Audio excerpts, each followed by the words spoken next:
Vedere quelle case distrutte, vedere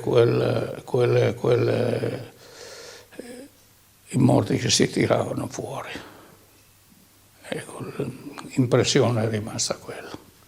Esordisce così l'ex sindaco di Roveredo in Piano ed ex segretario della sezione ANA di Pordenone Giovanni Gasparet, che a poche ore dal 50° anniversario del terremoto, che la nostra emittente seguirà domani a reti unificate dalle 9 alle 23 in diretta da Gemona, torna con la memoria a quella drammatica sera del 6 maggio 1976.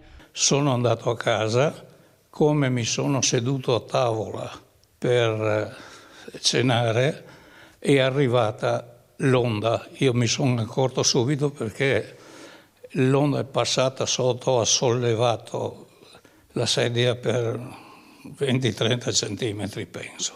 Io ho pensato subito al paese, perché il centro storico del paese erano tutte case vecchie, c'era un po' di tegole cadute sulla strada, però niente di particolare. Un ricordo che si allarga anche agli alpini, protagonisti di un lavoro straordinario nei giorni dell'emergenza. Il disastro diretto l'ho visto e l'ho vissuto.